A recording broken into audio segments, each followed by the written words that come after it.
আসসালামু আলাইকুম। তো সবাই কেমন আছেন? আশা করি ভালো আছেন। তো জানিয়ে দেব ৫ই মে রোজ মঙ্গলবার ২০২৬ সালে সারা বাংলাদেশের আবহাওয়ার খবর এবং এইখান থেকে আপনারা জানতে পারবেন বাংলাদেশের কোথায়, কোথায় বৃষ্টিপাত হতে পারে এবং কোথায়, কোথায় বৃষ্টিপাত হওয়ার সম্ভাবনা কমে যাবে। তো আমি আশা করব সম্পূর্ণ ভিডিও দেখবেন, তাহলে কিন্তু আপনি A to Z আবহাওয়ার আপডেট সম্পর্কে জানতে পারবেন। এবং আজকে ৫ তারিখ এবং ৬ তারিখের আবহাওয়ার নিউজ কিন্তু দিব আপনাদেরকে। অবশ্যই সম্পূর্ণ ভিডিও দেখবেন, তাহলে A to Z বুঝতে পারবেন সবাই। তো ভিডিও শুরুতে সবাইকে রিকোয়েস্ট করব, যারা আমাদের ইউটিউব চ্যানেল আজকের আবহাওয়ার খবর এখনো সাবস্ক্রাইব করেন নাই, দ্রুত সাবস্ক্রাইব করবেন, যাতে নিয়মিত আবহাওয়ার আপডেটগুলো আপনি সবার আগে পেয়ে যান। এবং এতে কিন্তু আপনি আবহাওয়ার আপডেটগুলো সবার আগে আর কি পেয়ে যান, এতে আপনারই কিন্তু হেল্প হবে। এর জন্য আমাদের ইউটিউব চ্যানেলটাকে অবশ্যই সাবস্ক্রাইব করবেন এবং পাশের ঘন্টা করে ইনেবল করে রাখবেন। দেখেন আমরা কিন্তু নিয়মিত আবহাওয়ার আপডেটগুলো আপনার সাথে শেয়ার করে থাকি। তো অবশ্যই আমাদের ইউটিউব চ্যানেলটাকে সাবস্ক্রাইব করে বেল আইকন প্রেস করে রাখবেন।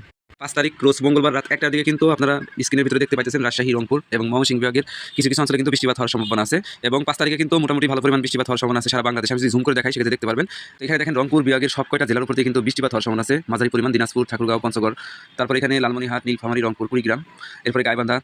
এবং আপনি যদি রাজশাহী বিভাগের দিকে খেয়াল করেন সেটা এখানেও কিন্তু ভালো পরিমাণ বৃষ্টিপাত হবে রাত ১টার দিকে ৫ই মে রোজ মঙ্গলবার। রাজশাহী, চাঁপাইনবাবগঞ্জ, নাটোর, পাবনা, এখানে সিরাজগঞ্জ, বগুড়া, তারপরে এখানে আছে আপনার নওগাঁ, তারপরে আছে জয়পুরহাট, এই অঞ্চলসমূহের উপর দিয়ে কিন্তু ভালো পরিমাণ বৃষ্টিপাত হওয়ার সম্ভাবনা আছে। পাশাপাশি খুলনা বিভাগের কিন্তু আপনার দৌলতপুর, রাজবাড়ী, তারপরে এখানে আছে আপনার চুয়াডাঙ্গা, এই সমস্ত অঞ্চলেও কিন্তু বৃষ্টিপাত হওয়ার সম্ভাবনা আছে রাত ১টার দিকে। একই সাথে বৃষ্টিপাত হওয়ার সম্ভাবনা আছে ঢাকা বিভাগের মানিকগঞ্জ জেলা এবং টাঙ্গাইল, তারপরে এখানে ময়মনসিংহ বিভাগের গাজীপুর, জামালপুর, তারপরে নেত্রকোনা, শেরপুর, ময়মনসিংহ, এই সমস্ত অঞ্চল দিয়ে কিন্তু বৃষ্টিপাত হওয়ার সম্ভাবনা আছে রাত ১টার দিকে। তারপরে এখানে সারা বাংলাদেশের যে আবহাওয়া, এইখানে শুধুমাত্র সিলেটে আংশিক বৃষ্টিপাত হওয়ার সম্ভাবনা আছে। তাছাড়া ঢাকা, তারপরে খুলনা, বরিশাল, চট্টগ্রাম, এই সমস্ত জেলার উপর দিয়ে রাত ১টার দিকে কোনো বৃষ্টিপাত হওয়ার সম্ভাবনা নেই। এবং বৃষ্টিপাতটা কিন্তু রাত ৩টার দিকে সারা বাংলাদেশে ছড়িয়ে ছিটে যাবে। এটা রংপুর, তখন রংপুর, রাজশাহী, তারপরে ময়মনসিংহ, এরপরে ঢাকা, এরপরে সিলেট বিভাগের উপর দিয়ে কিন্তু যতগুলো জেলা আছে সবগুলো জেলার উপর দিয়ে বৃষ্টিপাত হওয়ার সম্ভাবনা আছে। আমি যদি এখান থেকে সকাল ৬টার দিকে ধরি, এখানে সকাল ৫টার দিকে কিন্তু বৃষ্টিপাতটা সরাসরি চলে যাবে বরিশাল বিভাগের উপর দিয়ে। এখানে বরিশাল বিভাগের যতগুলো জেলা আছে সবগুলো জেলা এবং খুলনা বিভাগের নিম্ন অঞ্চলে যে কয়েকটা জেলা আছে সেই জেলার উপর দিয়ে কিন্তু বৃষ্টিপাত হওয়ার সম্ভাবনা আছে। আংশিক বৃষ্টিপাত হবে ঢাকা এবং সিলেট বিভাগের উপর দিয়ে। তাছাড়া সারা বাংলাদেশের আবহাওয়া কিন্তু সকালবেলা পরিষ্কার থাকবে এবং দুপুর ১২টার দিকে কিন্তু সারা বাংলাদেশের আবহাওয়া প্রায় পরিষ্কার থাকবে এবং কিছু কিছু অঞ্চলে হালকা পাতলা বৃষ্টিপাত হতে পারে। এবং সন্ধ্যা ৬টার দিকে যদি ধরেন সেক্ষেত্রে দেখতে পারবেন